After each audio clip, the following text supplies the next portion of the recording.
नमस्कार साथियों, मैं हूं किरण और आप देख रहे हैं प्राचीन भारत। आज मैं आपके समक्ष एक ऐसी दंतकथा लेकर आया हूं जो इतिहास की गर्द में दब चुकी है, लेकिन जिसकी सच्चाई आज भी उस पवित्र जमीन में दबी हुई है जिसे हम मक्का के नाम से जानते हैं। जी हाँ, आज की कथा उस काल की है जब न समय वैसा था, न भूगोल की सीमाएं ऐसी थीं। यह कहानी है उस परम योगी की जिन्हें त्रिलोक में कालजयी तपस्वी कहा जाता है, शिवस्वरूप नीलकंठ महायोगी की। पर क्या आपने कभी सोचा है कि क्या महादेव कभी किसी धरती पर बंदी भी हो सकते हैं?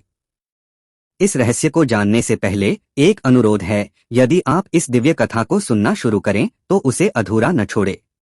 प्राचीन ग्रंथों में वर्णित है कि अधूरी सुनी कथा आत्मा पर बोझ बन जाती है।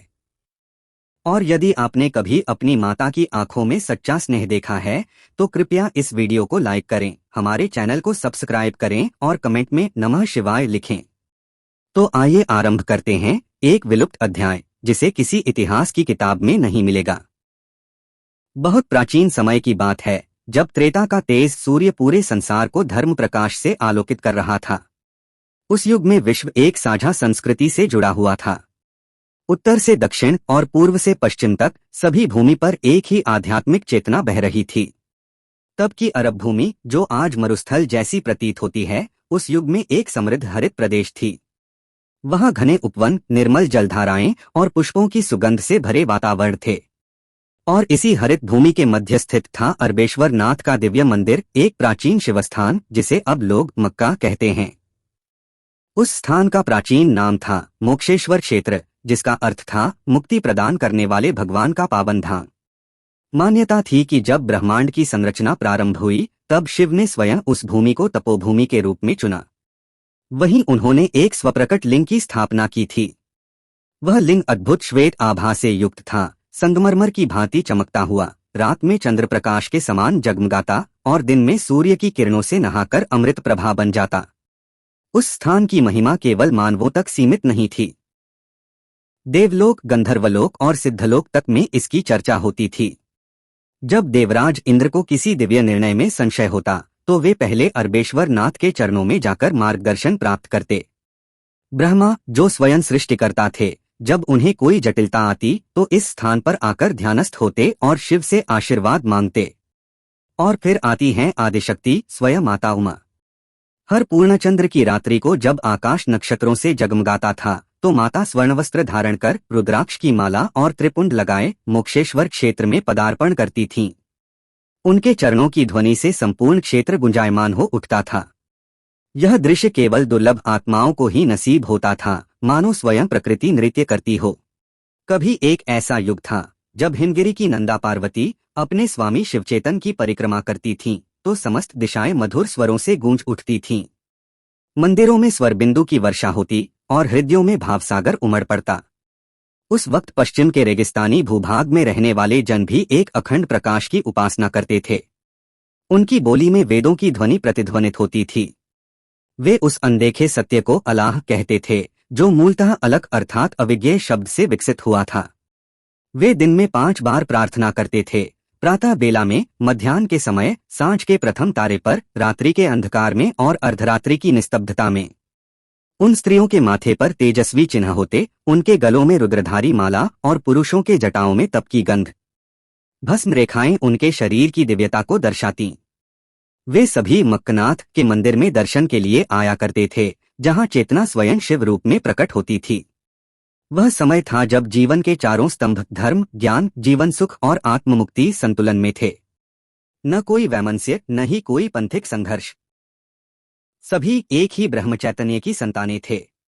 लेकिन जैसे जैसे समय का प्रवाह बढ़ा, युगों का पटाक्षेप होने लगा। त्रेतायुग का आलोक मंद पड़ने लगा और कलियुग की छाया धरा पर फैलने लगी। उसी के साथ मक्कनाथ नगर में भी चेतना का अधःपतन आरंभ हुआ। अब वे लोग जो कभी आंतरिक भाव से शिवभाव में लीन रहते थे, धीरे धीरे बाह्य आडंबरों में उलझ गए। भाव की जगह कर्मकांड आ गया। और फिर आई वह रात, एक घोर अमावस्या, जब चंद्रमा ने भी अपनी दृष्टि फेर ली थी। चारों ओर सन्नाटा था। तारे मानो क्षितिज छोड़ भाग निकले हों। मंदिर के गर्भगृह में शिवस्वरूप अभी भी तेजोमय थे, किंतु उस रात कोई भी आराधक नहीं आया। क्योंकि कुछ छलपूर्ण मनुष्यों ने एक भयानक योजना रची थी। वे रात्रि के तीसरे प्रहर में चुपचाप मंदिर में प्रविष्ट हुए। उनके हाथों में थे काले प्रस्तरखंड और उनके हृदय में थी कपट की आग। उन्होंने सोचा कि यदि वे इस चेतनलिंग को छुपा लें तो केवल वे ही उसकी शक्ति के अधिकारी हो जाएंगे। जैसे ही उन्होंने पहला पत्थर उसके समक्ष रखा, भूमि में कंपन हुआ। दूसरे के साथ ही मेघों ने क्रोधित गर्जना की। तीसरे के साथ ही स्वर्गलोक से अश्रुवर्षा होने लगी। किंतु वे अंधे लोग इन संकेतों को न समझ सके। वे सोचते रहे कि यह सब संयोग मात्र है। अंततः जब उन्होंने संपूर्ण शिवस्वरूप को प्रस्तरों से ढक दिया, तभी आकाश में एक भीषण ध्वनि गूंजी। हे अज्ञानी जीवों, तुमने जिस चेतना को बांधना चाहा, वह कभी बंध नहीं सकती। तुमने खुद को मुझसे दूर कर लिया है। मैं यहीं रहूंगा, पर तुम्हारी पीढ़ियां अंधकार में भटकेंगी। वह स्वर इतना प्रचंड था कि मक्कनाथ की धरती कंपित हो उठी। लेकिन उन मोहांध लोगों ने उसे भी अनसुना कर दिया। कहां से कहूं उस रात का दर्द, जब ब्रह्मस्वरूप को उन्हीं के पूजकों ने प्रस्तरों में समेट दिया था। 9वां अध्याय रुद्राश्रु और मुक तीर्थ। जब ब्रह्मांड के ईश्वर रुद्र को बंधन में डाल दिया गया, तब उनके करुणाश्रु धरा पर गिरे। जहां जहां वे अश्रु गिरे, वहां की शिलाएं गहन श्याम वर्ण की हो गईं। इन पत्थरों में इतनी शक्ति समा गई कि वे आज भी दिव्य कंपन छोड़ते हैं। वे पत्थर अब भी वहां स्थित हैं, एक मौन पुकार के रूप में, जो साक्षी है उस समय की जब स्वयं रुद्र ने करुणा को क्रोध पर वरीयता दी। रुद्र जानते थे यह युग तामस है, भ्रम और मोह का। उनके अपने ही आराधक अब अज्ञानता के बंधन में फंसे हुए हैं। वे ना दंड देना चाहते थे और ना ही छीनना चाहते थे किसी का विश्वास। इसलिए उन्होंने स्वयं को उनके बीच रहने दिया, निःशब्द, अदृश्य, किंतु उपस्थित।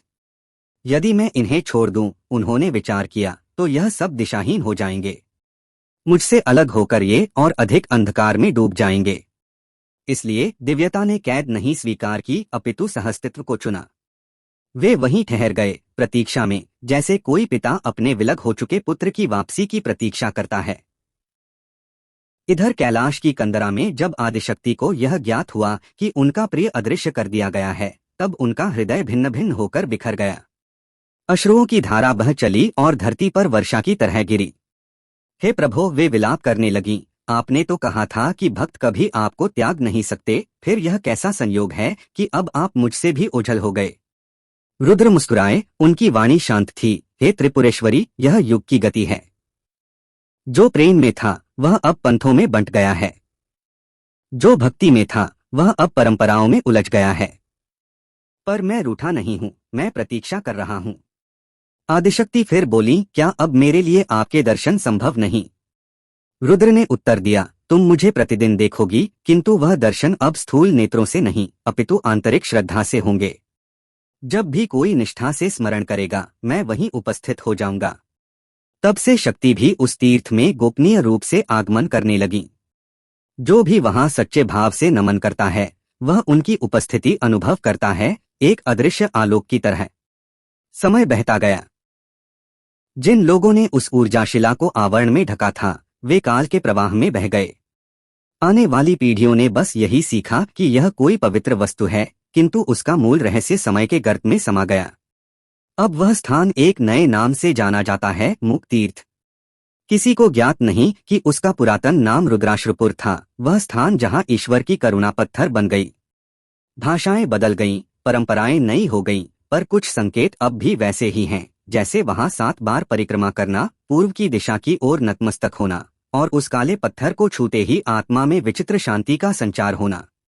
वह पाषाण, जिसे अब दिव्यकंठाश्म कहा जाता है, वास्तव में उन करुणाभरे आंसुओं की ही अभिव्यक्ति है। और वहां की प्रार्थना की ध्वनि, वह किसी मंत्र या विशेष ध्वनि की भांति नहीं, बल्कि अंतरतम से निकलने वाले नाद की तरह प्रतीत होती है, जैसे कि गूंज हो रही हो। यह भी एक रहस्य है कि वहां सफेद वस्त्र धारण किए जाते हैं, जैसे शिव के भक्त तपस्या करते समय धारण करते थे। जब हजारों लोग एक साथ प्रार्थना करते हैं, तो वहां की लय जैसे किसी अनंत ब्रह्मा की धड़कन हो। क्या यह संयोग मात्र है, या फिर रुद्र अभी भी वहीं मौन प्रतीक्षा में हैं, अपने ही बच्चों की लौटती चेतना का स्वागत करने? एक समय था जब तपस्वियों और योगियों की वेशभूषा एक जैसी होती थी, गेरुए वस्त्र, रुद्राक्ष की मालाएं और माथे पर भस्म की रेखाएं। कहते हैं जब जगतगुरु नानक देव जी उस पावन भूमि पर पहुंचे तो उन्होंने उस अदृश्य ऊर्जा को अनुभव किया। उन्होंने समझ लिया कि यह स्थान किसी साधारण व्यक्ति का नहीं अपितु एक महान चेतना का केंद्र है। इसलिए उन्होंने वहां खड़े होकर अपने चरणों को एक विशेष दिशा में फैलाया, यह दर्शाने के लिए कि परम सत्य किसी एक दिशा या मंदिर में सीमित नहीं होता। जब वहां उपस्थित लोगों ने प्रश्न किया कि यह क्यों किया, तो उन्होंने मुस्कुराकर कहा, ईश्वर की उपस्थिति हर अणु में है। आज के युग में जब तकनीक चंद्रमा और मंगल पर पहुंच चुकी है, तब भी कुछ प्रश्न ऐसे हैं जिनका उत्तर विज्ञान भी नहीं दे पाया। जिस रहस्यमय शिला की चर्चा होती है वह कोई सामान्य पत्थर नहीं है। वैज्ञानिक विश्लेषण में यह सामने आया कि उसमें ऐसे खनिज तत्व हैं जो पृथ्वी पर प्राकृतिक रूप से उपलब्ध नहीं हैं। यह संकेत करता है कि वह कोई साधारण शिला नहीं बल्कि एक दिव्य साक्ष्य है। उस काल का जब दिव्य शक्तियां स्वयं इस धरती पर विचरण करती थीं। किंवदंती कहती है कि यह शिला किसी देव अश्रु से बनी है और उसी में छुपी है वह दिव्यता जो युगों से प्रतीक्षा कर रही है। शास्त्रों में वर्णन है कि जब समय की अंतिम रेखा कलियुग के अंतिम क्षणों तक पहुंचेगी तब वह दिव्य शक्ति पुनः अवतरित होगी। उस दिन सत्य का आवरण हटा दिया जाएगा और संसार देखेगा कि वहां एक अद्वितीय शिवस्वरूप लिंग स्थित है जिसे अदृश्येश्वर कहा जाएगा। तब समस्त धर्मों के अनुयायी जान जाएंगे कि वे सभी भिन्न नामों से उसी एक परम चेतना की पूजा कर रहे थे। वह दिन किसी एक समुदाय की नहीं अपितु संपूर्ण मानवता की विजय का दिन होगा। उस दिन द्वेष, वैमनस्य और भेदभाव का अंत होगा और मानवता एक बार फिर एकता का आलिंगन करेगी। और जानते हैं उस दिव्य सत्ता का आज भी क्या संदेश है? वह कह रही है, हे मेरे आत्मस्वरूपों, मैं सदा से तुम्हारे साथ हूँ। मुझे किसी विशेष भाषा, परंपरा या रूप में बुलाओ, मैं उत्तर दूंगा। मैं कभी दूर नहीं था। तुमने मुझे भुला दिया, छुपा दिया, लेकिन मैं क्रोधित नहीं हूं, क्योंकि मैं जानता हूं यह अज्ञान और युग का प्रभाव है। अब समय है कि तुम अपने भीतर छुपे प्रेम को पुनः जागृत करो। धर्म का सार तर्क में नहीं, करुणा में है।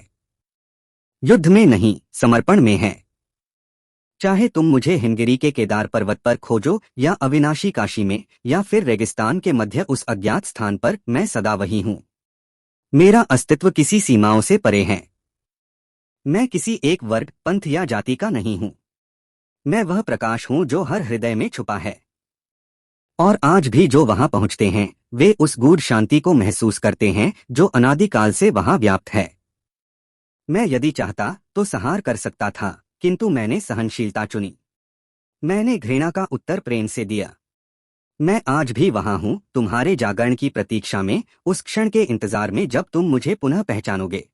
कभी न कभी वह क्षण अवश्य आएगा जब मानवता सत्य की पहचान करेगी, जब मनुष्यता समझेगी कि अनेक रास्ते वास्तव में उसी एक चिरंतन शक्ति की ओर ले जाते हैं। कोई उसे त्रिनेत्रधारी कहता है, कोई मालिक, कोई गॉड तो कोई वाहेगुरु। नाम भिन्न हो सकते हैं परंतु सार वही है, अद्वितीय अविनाशी सत्ता। अरब भूमि के पवित्र हृदय में जो महाशिवलिंग छिपा है, जिसे आज मक्केश्वर कहा जाता है, वह इस गूढ़ सत्य का जीवंत प्रमाण है कि आध्यात्म धर्म को तोड़ता नहीं बल्कि जोड़ता है।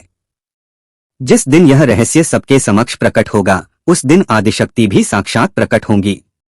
वे अपनी आत्मा के प्रिय उस विराट योगी को मुक्त देख नृत्य करेंगी और उस पावन भूमि पर फिर वही दिव्यता उतर आएगी जो कभी त्रेता युग में थी। आकाश से पुष्प बरसेंगे, दिशाएं देवताओं के गान से गूंज उठेंगी। अप्सराएं, किन्नर, सिद्ध और गंधर्व सब आनंद में झूम उठेंगे। उस दिव्य क्षण में न कोई हिंदू होगा, न मुस्लिम, न ईसाई, न यहूदी, बस होंगे तो सिर्फ भक्त। और वे सब मिलकर शिव का जलाभिषेक करेंगे, प्रेम से, श्रद्धा से, समर्पण से। लेकिन वह दिव्य दिन दूर नहीं यदि हम आज ही जाग जाएं। शिव अभी भी हैं, हमारे अंतःकरण में, हमारे भावों में, हमारे कर्मों में। जब आप मन से विनम्र होकर उन्हें स्मरण करते हैं वे उत्तर अवश्य देते हैं। जब आप किसी भूखे को भोजन कराते हैं, किसी दुखी को सहारा देते हैं, तो वही शिव आपके भीतर मुस्कुरा रहे होते हैं। स्थान से कोई अंतर नहीं पड़ता, चाहे वह मक्का हो या मानसरोवर, चाहे वह अयोध्या हो या अराफात, शिव सर्वत्र हैं। आपको बस हृदय से उन्हें पुकारना है और वे आ जाएंगे, क्योंकि वह कभी अपने सच्चे उपासकों को निराश नहीं करते। और यही कथा कोई कल्पना नहीं है, यह भविष्य का संकेत है, चेतावनी है, प्रकाश है। मक्केश्वर वहां हैं, जैसे किसी वचन की प्रतीक्षा में थमे हुए। वे केवल उस यात्रा का इंतजार नहीं कर रहे जो पांवों से होती है, बल्कि उस आंतरिक यात्रा का जो आत्मा से निकलती है। जब भी जीवन संकट से भर जाए, जब भी आपके मन में शांति ना रहे, बस आंखें मूंद कर उन्हें पुकारिए, उन्हें अपना कहिए। वे उत्तर देंगे, क्योंकि वे प्रेम का नाम हैं। और सबसे बड़ा संदेश, जब भी आप किसी अन्य धर्म के व्यक्ति से मिलें, उसे पराया न समझें। याद रखें, सब उसी परमात्मा की संतति हैं। आपस में प्रेम करिए, क्योंकि जब तक हम सब एक नहीं होंगे, तब तक वह शिव जो सबके हैं पूर्ण रूप से प्रकट नहीं होंगे। वे प्रतीक्षा कर रहे हैं हमारी एकता की, हमारे जागरण की, हमारे प्रेम की।